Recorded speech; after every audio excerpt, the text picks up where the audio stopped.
الحمد للہ رب العالمین حمد الشاکرین والصلاة والسلام علی رسولہ الکریم وعلی آلہ واصحابہ اجمعین اما بعد فاعوذ باللہ من الشیطان الرجیم بسم اللہ الرحمن الرحیم انما یخشى اللہ من عبادہ العلماء اللہم انفعنا بما علمتنا وعلمنا ما ينفعنا وزدنا علما۔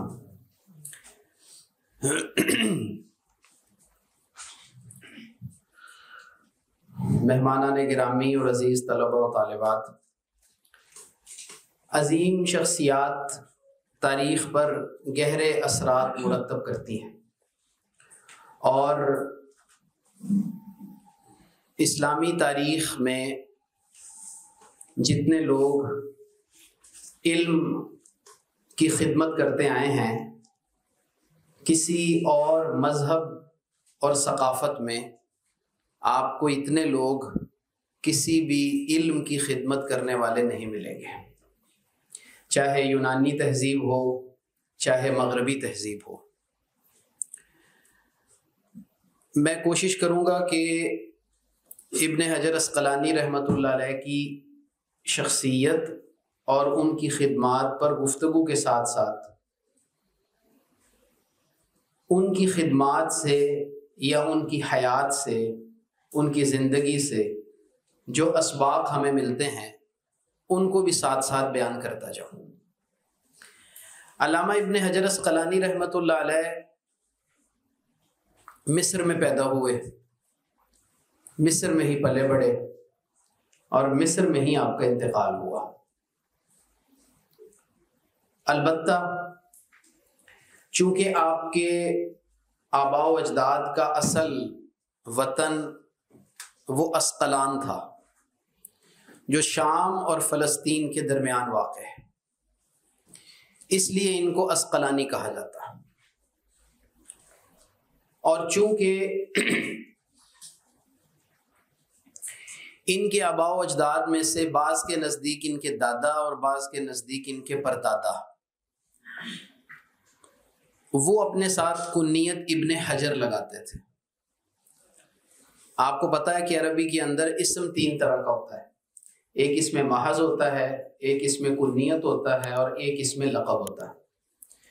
تو اس میں کنیت وہ ہوتا ہے عمومی طور پر جو باپ یا بیٹے کی طرف منسوب کر دیا جائے، جس طرح ابو فلان یا ابن فلان۔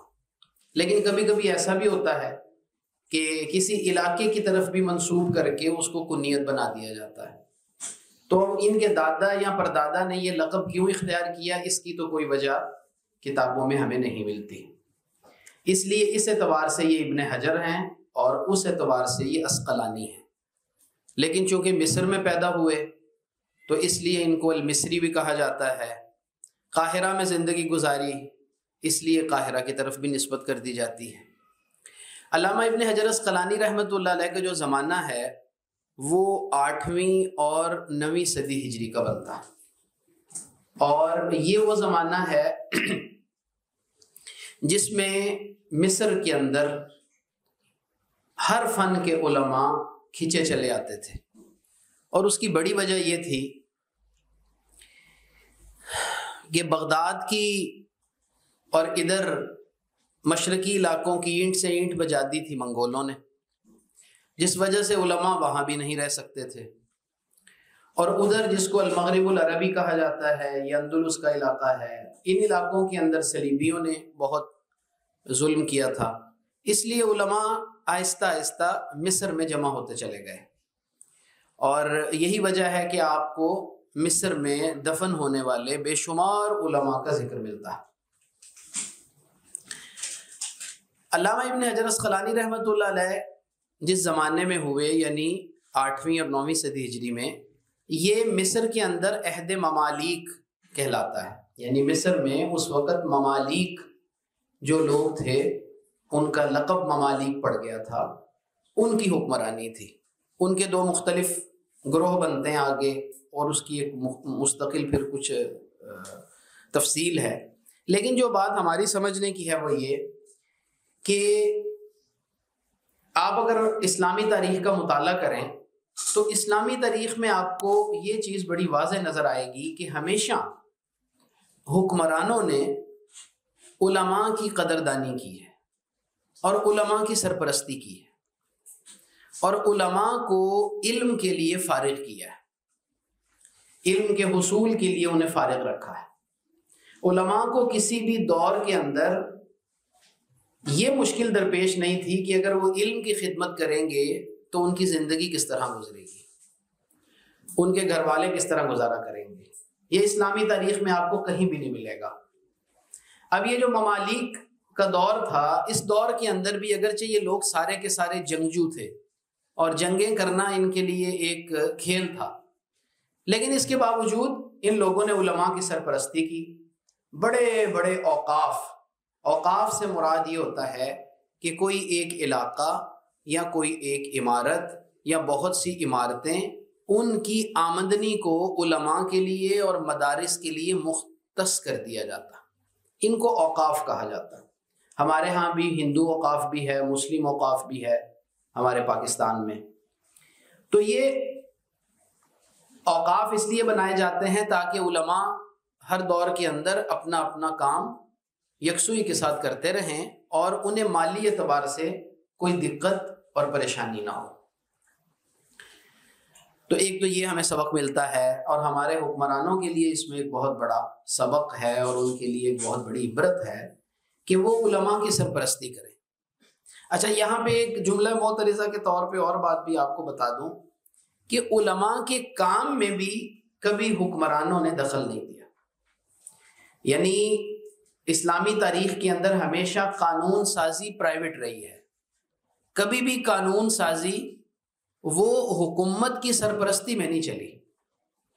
اگر امام ابو حنیفہ رحمۃ اللہ علیہ کسی چیز کو حق سمجھتے ہیں تو وہ اسے بیان کر دیتے ہیں، اگر وہ کسی چیز کو درست سمجھتے ہیں تو اسے بیان کر دیتے ہیں، اور جو فقہ اور قانون کی ڈیولپمنٹ ہوئی ہے وہ ساری کی ساری ریاستی یعنی سرپرستی سے مراد میں اس معنی میں لے رہا ہوں کہ ان کا اس کے اوپر کوئی انفلوئنس نہیں تھا۔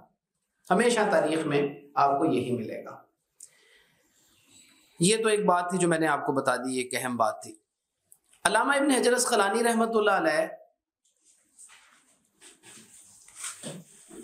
مصر میں پیدا ہوئے، سب سے پہلے قرآن کریم حفظ کیا، اور علامہ ابن حجر اسقلانی رحمۃ اللہ علیہ کے ساتھ بھی اور اکثر دیگر علماء کے احوال میں بھی آپ پڑھتے ہیں کہ اللہ سبحانہ و تعالی ان علماء کو کوئی خاص چیز نوازنا چاہتا ہے، اس لیے ان کا کڑا امتحان لیا جاتا۔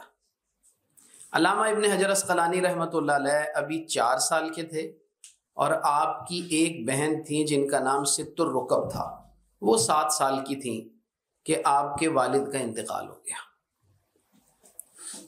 اور علامہ ابن حجر اسقلانی رحمۃ اللہ علیہ کو ان کے والد نے اپنی حیات میں ایک بہت بڑے بزرگ کی سرپرستی میں دے دیا تھا کہ آپ ان کی تربیت کریں۔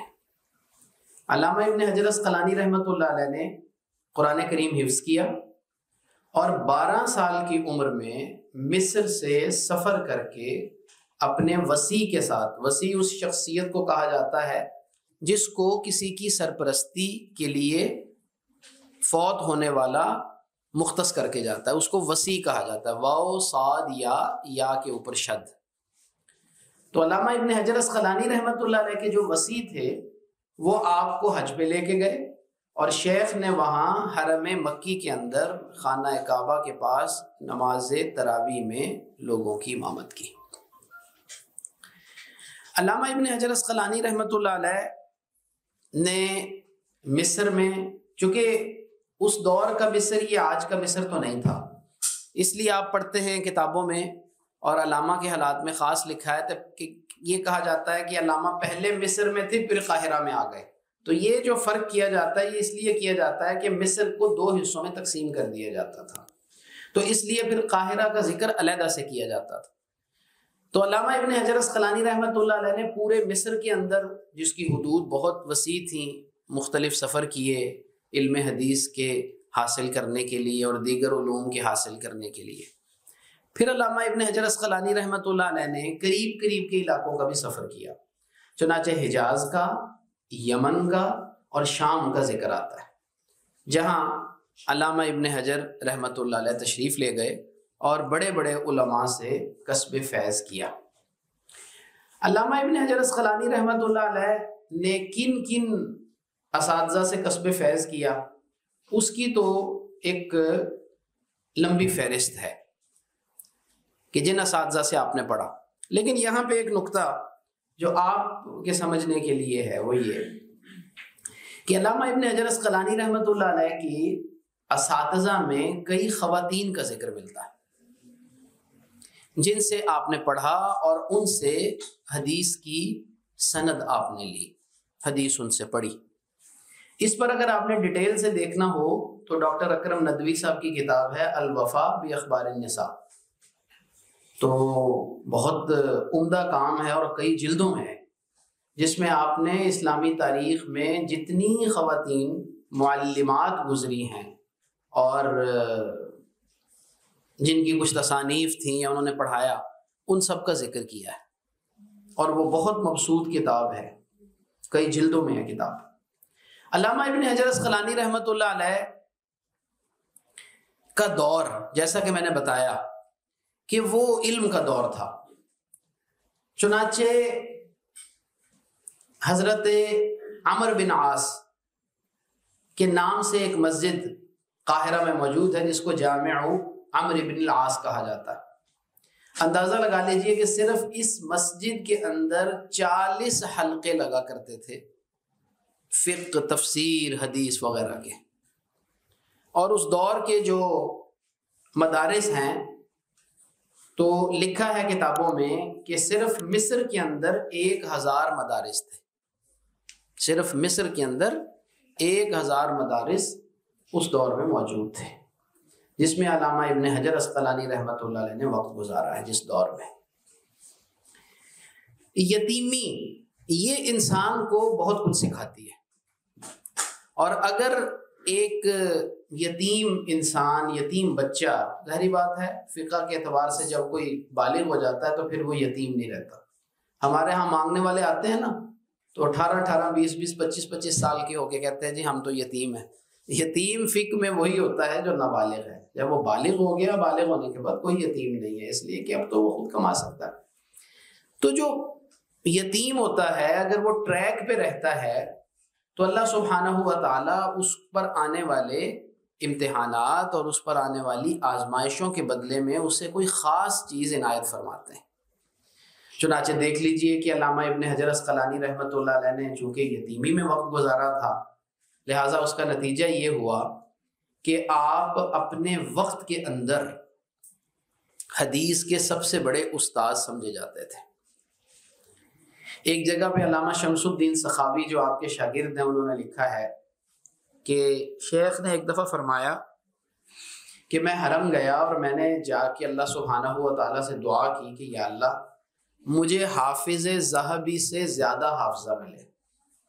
اب حافظ ذہبی کے بارے میں، علامہ ذہبی کے بارے میں کہا جاتا تھا کہ اگر کتابوں کو ایک دوسرے کے اوپر رکھ کر کتابوں کا ایک پہاڑ بنا دیا جائے تو ان کتابوں میں موجود جو کچھ ہوگا وہ علامہ ذہبی کے ذہن میں موجود تھا۔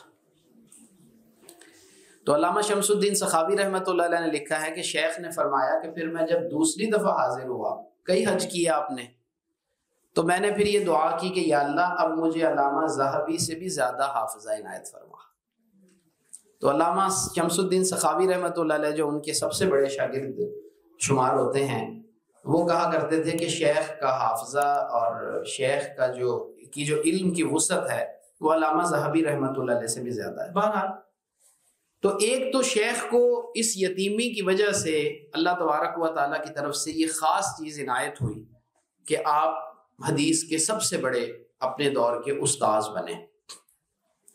علامہ کے اساتذہ میں بڑے بڑے لوگ شامل تھے اور علامہ نے ان سے کسب فیض کیا۔ 7 سے 10 تک علوم کا ذکر ملتا ہے جن میں علامہ ابن حجر اسقلانی رحمۃ اللہ علیہ کو ید طولہ حاصل تھا۔ چنانچہ تفسیر میں، حدیث میں، فقہ میں، اصول فقہ میں اور علوم الحدیث کی تمام انواع میں، آپ میں سے کچھ مجھے لگ رہا ہے ایم فل کے بھی اسٹوڈنٹ ہیں، تو آپ علوم الحدیث کا سبجیکٹ پڑھتے ہوں گے، تو علوم الحدیث میں آپ کو استاد صاحب نے بتایا ہوگا کہ 100 انواع بنتی ہیں جو صرف علوم الحدیث کہلاتے ہیں. یعنی علم حدیث کو اگر مختلف انواع میں تقسیم کر دیا جائے اور اس کی کلاسیفیکیشن کی جائے تو 100 مختلف قسمیں آگے بنتی ہیں علم حدیث کی. تو علامہ ابن حجر اسقلانی رحمۃ اللہ علیہ نے کئی شاخوں میں جو علوم الحدیث کی ہیں ان میں علیحدہ علیحدہ مستقل کتابیں لکھی ہیں.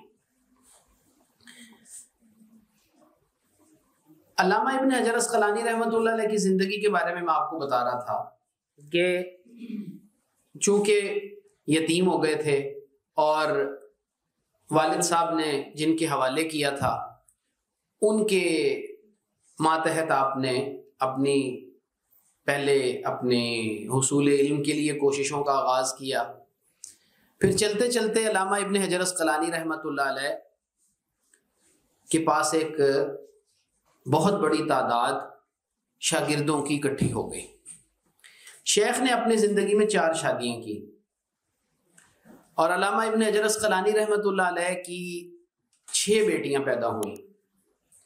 لیکن اللہ تبارک و تعالی کو ایک اور امتحان لینا مقصود تھا آپ کا. ان 6 میں سے کوئی بھی آپ کی زندگی میں جو ہیں وہ زندہ نہیں رہی. اگرچہ ان میں سے کچھ جوان ہوئیں، پھر ان کی شادی بھی ہو گئی، لیکن یہ ہے کہ وہ علامہ کی زندگی میں فوت ہو گئی. شیخ کو اس بات کا بہت قلق تھا کہ میرا کوئی بیٹا نہیں ہے. چنانچہ علامہ ابن حجر اسقلانی رحمۃ اللہ علیہ نے پھر ایک خاتون سے نکاح کیا اور اس سے اللہ سبحانہ و تعالیٰ نے آپ کو ایک بیٹا عنایت فرمایا. چنانچہ 6 بیٹیاں اور ایک بیٹا علامہ ابن حجر اسقلانی رحمۃ اللہ علیہ کا تھا. علامہ صاحب نے حجاز کے کئی سفر کیے، کئی حج کیے. پھر علامہ ابن حجر اسقلانی رحمۃ اللہ علیہ کہ اگر ان کی شخصیت کے ظاہری حلیے کو آپ دیکھیں تو شیخ لمبے قد کے نہیں تھے. کتابوں میں لکھا ہوا ہے کہ آپ کا قد چھوٹا تھا، میانہ قد تھا، لیکن اگر اس کو کسی سانچے میں ڈالا جائے تو آپ کہہ سکتے ہیں کہ قد چھوٹا تھا شیخ کا. داڑھی ماشاءاللہ بہت گھنی تھی اور چہرے کے اوپر سر کے اوپر بال کچھ کم تھے. اور شیخ بہت حسن اخلاق کے مالک تھے، بہت اچھے اخلاق تھے آپ کے، اور ہر وقت ذکر کرتے رہتے تھے اور ذکر چھپا کے کرتے تھے. آپ نے آج بھی دیکھا ہوگا کہ مصر کے جو قراء لباس پہنتے ہیں نا وہ بہت کھلے کھلے سے لباس ہوتے ہیں، اور اس لباس کے اندر اتنی کھلی کھلی جیبیں ہوتی ہیں کہ اس میں چھوٹا سا بچہ بھی ڈال سکتے ہیں. وہ یوں کر کے آپ نے دیکھا وہ قراء جو ہے نا آتے ہیں جب، تو شیخ کے بارے میں آتا ہے کہ جب وہ کسی محفل میں بیٹھتے تھے، کسی علمی مذاکرے میں بیٹھتے تھے تو اپنی تسبیح کو اپنی جیب میں چھپا کے رکھتے تھے، لوگوں کے سامنے ظاہر نہیں کرتے تھے اپنے ذکر کو. اور شیخ کے پاس ایک بہت چھوٹا سا قرآن کریم کا نسخہ ہوتا تھا اور وہ مستقل قرآن کریم کی تلاوت کرتے رہتے تھے.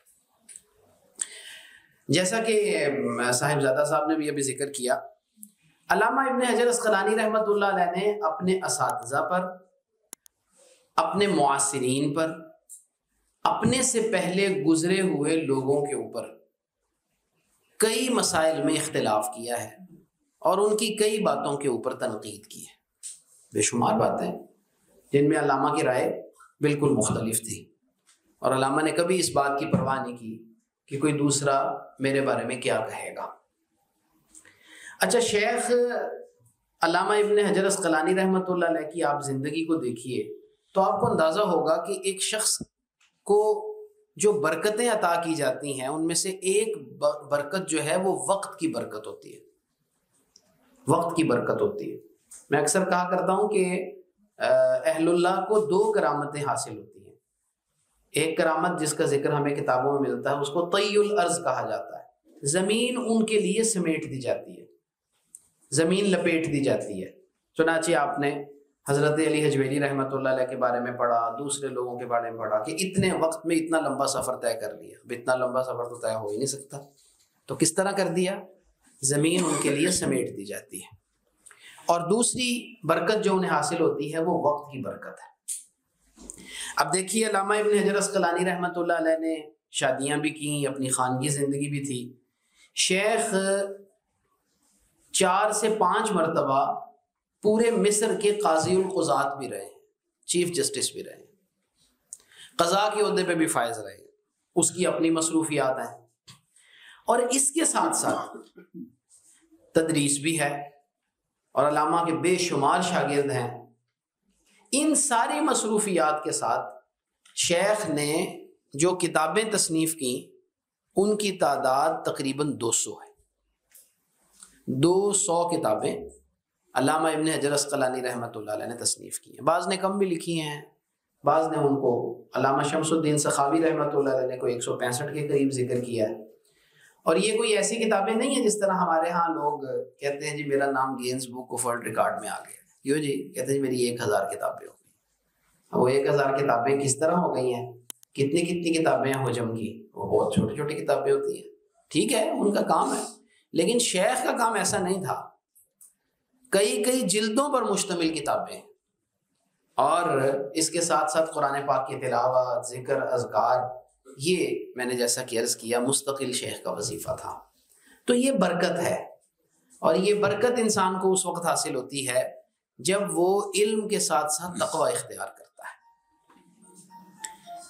آپ کو اسلامی تاریخ کے اندر جتنے علماء ملیں گے، یہ علماء علم برائے علم کے قائل نہیں تھے، ایسا نہیں کرتے تھے، یعنی ان کے عمل میں اور ان کے علم میں آپ کو کوئی اختلاف اور تضاد نہیں ملتا تھا، بلکہ ان کا عمل ان کے علم کے مطابق ہوتا تھا۔ چنانچہ علامہ کے بارے میں آتا ہے کہ ہمیشہ پابند تہجد رہے، یعنی ہمیشہ تہجد پڑھتے رہے، اور ساری رات بھی کئی دفعہ آپ قیام کیا کرتے تھے۔ تو آپ دیکھ لیجئے کہ اتنا کام بھی کرنا اور اس کے ساتھ ساتھ اللہ سبحانہ و تعالیٰ کی عبادت بھی، یہ سارے کی ساری چیزیں اسی وقت ممکن ہوتی ہیں جب انسان کو وقت میں برکت حاصل ہوتی ہے۔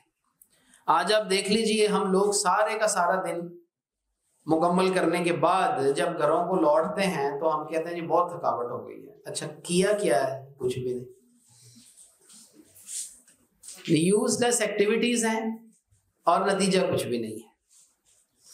علامہ ابن حجر اسقلانی رحمۃ اللہ علیہ نے جن علوم میں کتابیں لکھی میں ان کا ذکر کر رہا تھا، چنانچہ تفسیر میں، حدیث میں،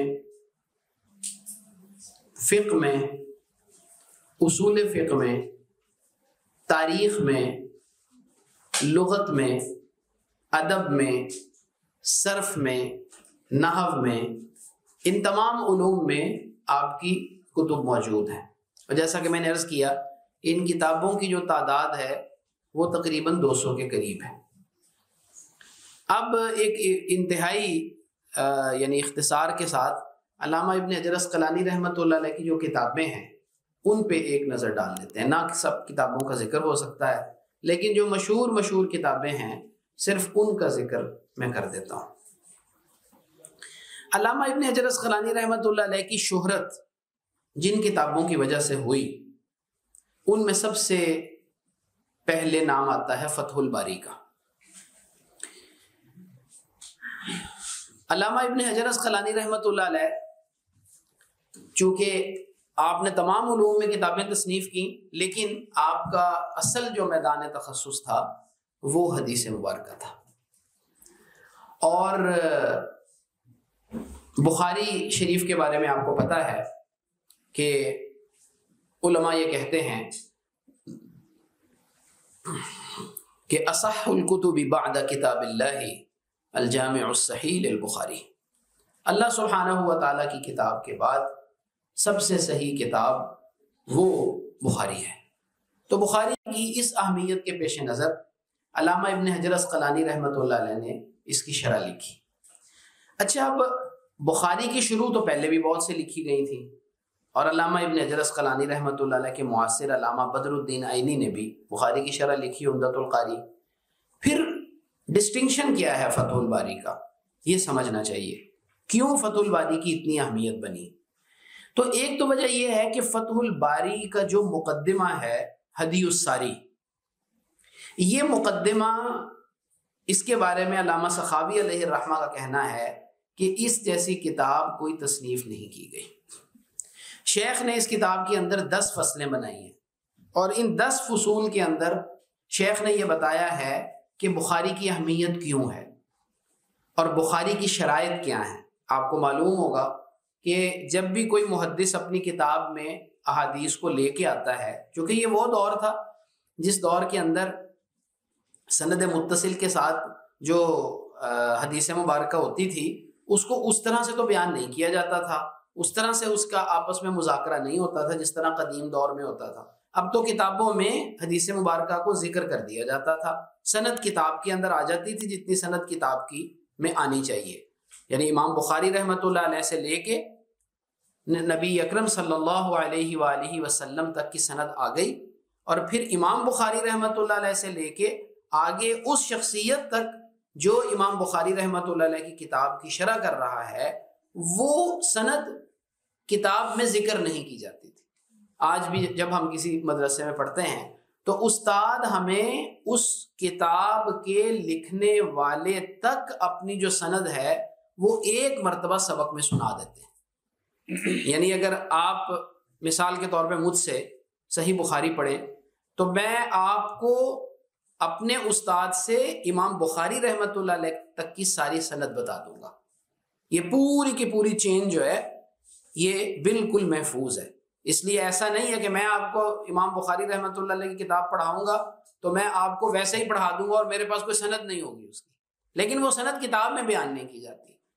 تو علامہ ابن حجر اسقلانی رحمۃ اللہ علیہ نے یہ کام کیا کہ جب بھی کوئی حدیث کا استاد یا حدیث کے بارے میں لکھنے والا وہ اپنی کتاب میں کوئی حدیث لاتا ہے تو وہ اس کے لیے پہلے کچھ شرائط طے کرتا ہے کہ ان شرائط پر یہ حدیث پوری اترے گی تو پھر میں لے کے آؤں گا۔ چونکہ کچھ زیادہ بی ایس کے اسٹوڈنٹس ہیں اس لیے میں اس کو ذرا اور آسان کر رہا ہوں آپ کے لیے، تاکہ آپ کو یہ بات اچھے طریقے سے سمجھ میں آ جائے کہ شرائط کیا ہوتی ہیں۔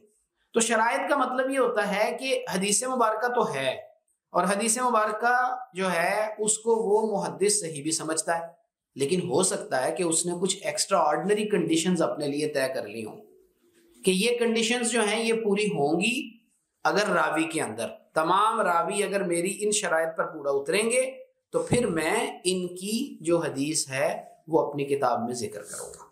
تو بخاری کی بنیادی طور پر ڈسٹنکشن یہ ہے کہ امام بخاری رحمۃ اللہ علیہ نے جو حدیث کو لینے کے لیے شرط رکھی تھی وہ شرط سب سے سخت ہے، یوں سمجھ لیجئے کہ سب سے اسٹرکٹ سٹینڈرڈ ہے جو امام بخاری رحمۃ اللہ علیہ نے قائم کیا تھا۔ اس وجہ سے کہا جاتا ہے کہ روح ارضی کے اوپر حدیث کی سب سے عمدہ کتاب وہ صحیح بخاری ہے۔ تو شیخ نے اس کا جو مقدمہ لکھا اس مقدمے کے اندر اس چیز کو واضح کیا کہ امام بخاری رحمۃ اللہ علیہ کی شرائط کیا ہیں۔ پھر ایک اور بڑی اہم بات جو امام بخاری رحمۃ اللہ علیہ کی کتاب کو دوسری کتابوں سے ممتاز بناتی ہے وہ یہ ہے کہ امام بخاری رحمۃ اللہ علیہ صرف حدیث مبارکہ کو ذکر نہیں کرتے، بلکہ وہ حدیث مبارکہ سے اگر کوئی فقہی مسئلہ نکلتا ہے تو اس مسئلے کو اس حدیث کا ٹائٹل بناتے ہیں، اس کو ترجمۃ الباب کہتے ہیں۔ یعنی مثال کے طور پہ جس طرح آپ سمجھ لیجئے کہ جیسے آپ یوٹیوب کے اوپر کوئی ویڈیو جب ڈالتے ہیں تو آپ اس کا کوئی کیپشن رکھتے ہیں نا، اب وہ جو کیپشن ہے آپ کو پتہ ہے وہ کتنا اہم ہوتا ہے، چونکہ وہ جو کیپشن آپ نے رکھا ہے اگر وہ آئی کیچنگ ہے تو آپ کی ویڈیو زیادہ سے زیادہ لوگ دیکھیں گے۔ حدیث مبارکہ میں یہ ہوتا ہے کہ جب کوئی محدث کوئی حدیث لے کے آتا ہے تو وہ یہ دیکھتا ہے کہ اس سے کون سا مسئلہ نکل رہا ہے، اس سے کون سی بات سمجھ میں آ رہی ہے، اس کو ترجمۃ الباب کہتے ہیں۔ امام بخاری رحمۃ اللہ علیہ کا جو ترجمۃ الباب ہے اس کی حدیث کے ساتھ مناسبت انسان کو تھکا دیتی ہے، سمجھ نہیں آتا، ٹائٹل کچھ ہے حدیث مبارکہ نیچے کچھ ہے، اگر آپ سے پوچھا جائے کہ اس ٹائٹل کے ساتھ اس حدیث مبارکہ کی کیا مناسبت ہے تو کئی دفعہ اس طرح ہوتا ہے کہ انسان گھنٹوں غور کرنے کے بعد بھی کوئی مناسبت تلاش نہیں کر پاتا۔ تو اسے کہا جاتا ہے تراجم باب کو سمجھنے کے اصول۔ تو امام علامہ ابن حجر اسقلانی رحمۃ اللہ علیہ نے اپنے اس حدیث الساری یعنی مقدمہ جو ہے فتح الباری کا، اس میں انہوں نے اس حدیث کے ٹائٹل کو سمجھنے کے کچھ اصول مقرر کیے ہیں، وہ بھی امام بخاری علامہ ابن حجر اسقلانی رحمۃ اللہ علیہ نے بڑے اعلیٰ اصول بیان کیے ہیں۔ وہ اصول تقریباً 16 ہیں، لیکن مولانا زکریا کاندلوی رحمۃ اللہ علیہ نے ان اصولوں کو بڑھایا، اور اب انہوں نے جو اپنا بخاری شریف کی شرح لکھی اس پر آپ نے اس کے 70 اصول بیان کیے ہیں، یعنی امام بخاری رحمۃ اللہ علیہ کے ترجمۃ الباب کو سمجھنے کے 70 اصول ہیں۔ تو امام بخاری علیہ الرحمہ کی کتاب فتح الباری جو علامہ ابن حجر اسقلانی رحمۃ اللہ علیہ نے شرح لکھی، یہ علامہ کی کتابوں میں سب سے مشہور کتاب ہے۔ علامہ شوکانی رحمۃ اللہ علیہ کے نام سے آپ واقف ہیں۔ علامہ شوکانی علیہ الرحمہ کو کسی نے کہا کہ آپ بخاری کی شرح لکھ دیں، تو انہوں نے نبی اکرم صلی اللہ علیہ وآلہ وسلم کی وہ مشہور حدیث پڑھی، فرمایا لا ہجرت بعد الفتح۔ وہاں انہوں نے نبی علیہ الصلوۃ والسلام نے جب یہ ارشاد فرمایا تھا لا ہجرت بعد الفتح، تو مطلب یہ تھا کہ فتح مکہ کے بعد اب ایک علاقے سے دوسرے علاقے میں ہجرت کرنا واجب نہیں ہے، کیونکہ مکہ مکرمہ فتح ہو گیا۔ اب جب بھی کوئی انسان کسی ایک جگہ سے دوسری جگہ ہجرت کرے گا، ثواب ہجرت کا مل جائے گا، ہجرت کرنا واجب نہیں ہے اب۔ لیکن امام شوکانی علیہ الرحمہ نے اس حدیث کو اس معنی میں لیا، یعنی فتح مکہ کی بجائے اس سے فتح الباری مراد لی، اور ہجرت سے مراد یہ لیا کہ اب علم کے لیے ایک جگہ سے دوسری جگہ سفر کرنے کی ضرورت نہیں ہے، چونکہ فتح الباری لکھی جا چکی ہے۔ تو فرمایا لا ہجرت بعد الفتح، یعنی فتح الباری کے بعد اب علم کے لیے ہجرت کرنے کی ضرورت نہیں ہے، فتح الباری کے بعد اب اس کی کسی اور شرح کی ضرورت نہیں ہے۔ علامہ ابن حجر اسقلانی رحمۃ اللہ علیہ کی جو دوسری کتاب جس کی وجہ سے علامہ کی شہرت ہوئی وہ تہذیب التہذیب ہے۔ یہ بنیادی طور پہ ایک چین ہے پوری۔ پہلے الکمال فی اسماء الرجال لکھی علامہ مقدسی نے، پھر اس کے اوپر تہذیب الکمال فی اسماء الرجال لکھی علامہ مزی نے، پھر اس کے اوپر تہذیب التہذیب جو ہے یہ علامہ ابن حجر اسقلانی رحمۃ اللہ علیہ نے لکھی۔ اور اس میں کیا کہ صحاح ستہ کے اندر جتنے روات ہیں ان سب کا ذکر کیا، پھر اس کو مختصر کیا اور کتاب لکھی تقریب التہذیب۔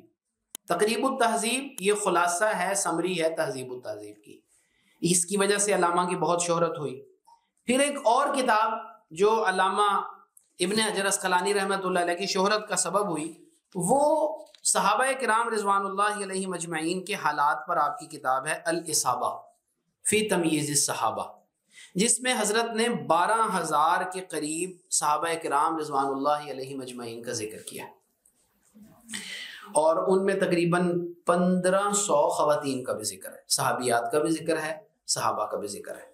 اچھا، اب اس سے پہلے بھی کتابیں لکھی گئی تھیں، اسد الغابہ فی معرفت الصحابہ لکھی تھی علامہ ابن اسیر نے، اور لوگوں نے بھی کتابیں لکھی، لیکن علامہ کی جو کتاب ہے وہ ان کتابوں سے سب سے زیادہ مشہور ہوئی، اور اس کتاب کو سند سمجھا جاتا ہے کسی بھی ایسی شخصیت کے لیے طے کرنے کے لیے کہ وہ صحابی تھے یا نہیں تھے۔ تو کہا جاتا ہے کہ اگر ان کا ذکر الاصابہ میں ہے تو بس سمجھ جائیے کہ پھر ان کی صحابیت جو ہے وہ ثابت ہے۔ یہ بھی علامہ کی جو شہرت ہے اس کا سبب ہوا۔ پھر علامہ ابن حجر اسقلانی رحمۃ اللہ علیہ کی جو شہرت ہے وہ لسان المیزان کی وجہ سے ہوئی۔ یہ میزان الاعتدال پہلے لکھی تھی علامہ ذہبی نے، پھر اس کے اوپر لسان المیزان لکھی شیخ نے، جس میں مجروح راوی یعنی وہ راوی جن کے اوپر جرح ہے، وہ راوی جن کے اوپر تنقید ہے، ان کا ذکر کیا۔ پھر اس کے علاوہ علامہ ابن حجر اسقلانی رحمۃ اللہ علیہ نے راویوں کے اوپر اور بہت سی کتابیں لکھی ہیں۔ پھر بعض آپ کی کتابیں جو ہیں وہ کسی ایک کتاب کے اوپر ہونے والے اعتراضات کے جواب میں بھی ہیں۔ چنانچہ مسند احمد کے اوپر بعض لوگوں نے اعتراض کیا کہ اس میں موضوع حدیثیں ہیں، تو شیخ نے اس کے اوپر پوری کتاب لکھ دی، اور اس کتاب میں یہ ثابت کیا کہ مسند احمد کے اندر کوئی موضوع حدیث موجود نہیں ہے۔ پھر علامہ ابن حجر اسقلانی رحمۃ اللہ علیہ نے جو ہمارے ہاں فقہ حنفی کی سب سے مشہور کتاب ہے الہدایہ، اس میں آنے والی احادیث کی تخریج کی۔ تخریج آپ سمجھتے ہیں، کسی بھی حدیث کے بارے میں یہ بتانا کہ یہ حدیث کون کون سی کتابوں میں موجود ہے اور اس کی سند کو دیکھتے ہوئے اس کا مرتبہ کیا ہے، یہ صحیح ہے، ضعیف ہے، موضوع ہے. تو آپ نے کتاب لکھی الدرایہ فی تخریج احادیث الہدایہ. پھر علامہ ابن حجر اسقلانی رحمۃ اللہ علیہ نے جو وہ راوی ہیں جو حافظ تھے، حدیث کے حافظ تھے، یہ بھی آپ انشاءاللہ اصول حدیث میں پڑھیں گے اس سیمسٹر میں کہ کتنی حدیثیں کسی عالم کو یاد ہیں، اس کے حساب سے اس کو لقب دیا جاتا ہے. حاکم، اس کو اتنی حدیثیں یاد ہیں، حافظ، اس کو اتنی حدیثیں یاد ہیں. اور تاریخ میں قرآن کریم کے حافظ اپنے ساتھ حافظ نہیں لکھتے تھے، اس لیے کہ قرآن کریم کا تو حفظ عام تھا نا، وہ تو ہر شخص کرتا تھا. جو حدیث کا حافظ ہوتا تھا، اس کو 5 لاکھ حدیثیں بما سند یاد ہیں تو اب یہ حاکم ہے، اس کو اتنی حدیثیں یاد ہیں تو اس کا اب یہ لقب ہے.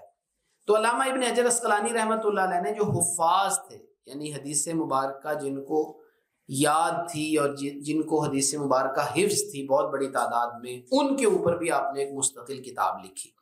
پھر آپ نے ایک اہم کتاب لکھی، اسی پر میں اپنی گفتگو ختم کروں گا اس لیے کہ یہ ایک اور حوالے سے بڑی اہم ہے. ابھی مستشرقین کا ذکر ہوا تو مستشرقین نے علامہ ابن شہاب زہری رحمۃ اللہ علیہ پہ، چونکہ وہ بہت بڑے محدث تھے اور مجتہد تھے، اور علامہ ابن شہاب زہری رحمۃ اللہ علیہ جو ہیں ان پر بہت اعتراضات کیے ہیں اور یہ کہا ہے کہ علامہ تدلیس کرتے تھے. تدلیس کا مطلب کیا ہوتا ہے؟ تدلیس کا مطلب یہ ہوتا ہے کہ جب کوئی استاد حدیث مبارکہ بیان کرتا ہے تو وہ جب اپنی سند بیان کرتا ہے تو اس سند کے اندر بسا اوقات وہ کسی ایک راوی کو حذف کر دیتا. تو اب اس میں دیکھا یہ جاتا ہے کہ اس نے راوی کو کس انٹینشن سے حذف کیا، انٹینشن اس کی کیا تھی. کیا اس کی انٹینشن یہ تھی کہ یہ راوی تو بہت مشہور ہے، اس کا ذکر کرنے کی کیا ضرورت؟ کیا یہ انٹینشن تھی کہ میں سند کو مختصر کر دوں؟ یا یہ انٹینشن تھی کہ یہ راوی چونکہ ضعیف ہے، یہ راوی ٹھیک نہیں ہے، اگر میں نے سند میں اس راوی کا ذکر کر دیا تو سننے والا یہ کہے گا کہ یہ حدیث تو ضعیف ہے. تو اس کا تعلق انٹینشن کے ساتھ تھا. اس کو تدلیس کہا جاتا ہے، اور جو شخص تدلیس کرتا ہے اس کو مدلس کہا جاتا ہے. تو علامہ ابن حجر اسقلانی رحمۃ اللہ علیہ نے پوری ایک کتاب لکھ دی جس کا مختصر نام ہے طبقات المدلسین. اس میں علامہ ابن حجر اسقلانی رحمۃ اللہ علیہ نے تقریباً 162 ان لوگوں کا ذکر کیا جو تدلیس کیا کرتے تھے. لیکن اس میں علامہ نے بتایا کہ ہر تدلیس بری نہیں ہوتی. اور پھر ابن شہاب زہری رحمۃ اللہ علیہ کے بارے میں بتایا کہ جب وہ تدلیس کیا کرتے تھے تو وہ تدلیس کسی ایسے راوی کو چھپا کر نہیں کیا کرتے تھے جو راوی ضعیف تھا، بلکہ ان کی تدلیس اس لیے ہوتی تھی کہ وہ راوی بہت مشہور تھا. اور اس کتاب کو لکھ کر انہوں نے گویا ان لوگوں کے اعتراضات کا اور ان اعتراضات کا دروازہ بند کر دیا جن اعتراضات کی وجہ سے حدیث مبارکہ کے اوپر تنقید کی جاتی ہے کہ یہاں پہ تو راوی جو ہیں وہ تدلیس سے کام لیتے ہیں. پھر علامہ ابن حجر اسقلانی رحمۃ اللہ علیہ کا ایک اور کام یہ کہ آپ نے اپنے دور کے بڑے بڑے علماء کے حالات، یعنی ایک تو صحابہ کرام کے حالات لکھے، ایک اپنے دور کے علماء کے حالات لکھے. چنانچہ آپ اگر مطالعہ کریں تو آپ کو یہ نظر آئے گا کہ ہمارے ہاں پوری 1 صدی میں گزرنے والے علماء کے حالات پر کتابیں لکھی گئی ہیں. تو چنانچہ علامہ ابن حجر اسقلانی رحمۃ اللہ علیہ پیدا ہوئے تھے 8ویں صدی ہجری میں اور فوت ہوئے تھے 9ویں صدی ہجری میں. تو آپ نے 8ویں صدی ہجری کے جتنے علماء تھے جن کے حالات آپ کو معلوم تھے، آپ نے ان سب کا ذکر کر دیا اور کتاب لکھی الدرر الکامنہ فی اعیان المئۃ الثامنہ، یعنی 8ویں مئہ کا مطلب 100، تو 8واں 100 کا مطلب 8ویں صدی ہجری. 8ویں صدی ہجری میں جو علماء گزرے ان کا آپ نے ذکر کیا. اس کے علاوہ علامہ ابن حجر اسقلانی رحمۃ اللہ علیہ نے اور بہت سی کتابیں لکھی. میں نے شروع میں بتایا ہے لغت پر بھی کتابیں لکھی آپ نے، اور تاریخ پر بھی کتابیں لکھی آپ نے، اور تفسیر میں بھی آپ نے بعض چیزیں جو ہیں وہ اپنی یادگار چھوڑی ہیں. اور فتح الباری کے اوپر بے شمار کام اب تک ہو چکا ہے. یہ بھی چونکہ ہمارے ایم فل کے اسٹوڈنٹس بھی ہیں. تو فتح الباری میں بہت سا کام ہو چکا ہے. میرے خیال میں شاید ایک کام کی ابھی گنجائش ہے، وہ یہ ہے کہ فتح الباری کے اندر جو عقیدے کی بحثیں ہیں ان کو ایک جگہ کے اوپر اکٹھا کیا جائے. ہمارے پاس ایک کتاب بھی موجود ہے لائبریری میں جس میں فتح الباری میں جتنی سیرت کی مباحث ہیں ان سب کو جمع کیا گیا ہے. سیرت النبویہ فی فتح الباری، یہ 2 جلدوں میں کتاب ہماری لائبریری میں موجود ہے. لیکن مستقبل میں اس کتاب پر اور بھی بہت سے کام ہوں گے. علامہ ابن حجر اسقلانی رحمۃ اللہ علیہ پہ مزید تحقیق ہونی چاہیے. آپ کی کتابوں پر تحقیق کا سلسلہ عالم عرب کے اندر جاری ہے. ہمیں علامہ کی زندگی سے جو اسباق ملتے ہیں ان میں سے پہلا سبق کہ انسان اپنے وقت کو ضائع نہ کرے، اپنے وقت کو قیمتی بنائے. جو شخص اپنے وقت کو قیمتی بناتا ہے اللہ تبارک و تعالیٰ اس کے وقت میں برکت عنایت فرماتے ہیں. دوسرا سبق ہمیں یہ ملتا ہے کہ علم دین اس وقت تک نافع نہیں ہو سکتا انسان کے لیے جب تک اس میں تقویٰ نہ ہو، جب تک اس میں تقویٰ نہ ہو. حتیٰ کہ اگر تقویٰ نہیں ہے تو حافظہ بھی مضبوط نہیں رہتا. چنانچہ مشہور شعر ہے امام شافعی رحمۃ اللہ علیہ کا، شکوت الی وکیع سوء حفظی، میں نے اپنے استاد وکیع سے شکایت کی کہ میرا حافظہ بڑا کمزور ہو گیا. فارشدنی الی ترک المعاصی، تو انہوں نے مجھے ہدایت کی کہ گناہ چھوڑو. فإن العلم نور من الہ، اس لیے کہ علم اللہ کا نور ہے. ونور اللہ لا یعطی لعاصی، اور اللہ اپنا نور کسی گناہگار کو نہیں دیتا ہے. تو انسان کو تقوی اختیار کرنا چاہیے، عبادات میں آگے بڑھنا چاہیے. میں نے شروع میں بتایا کہ جتنے بڑے بڑے علماء ہیں آپ ان کا اگر ان کی زندگی کا مطالعہ کریں تو آپ کو یہ چیز ملے گی کہ وہ اپنے دور کے بڑے بڑے زہاد میں شامل تھے.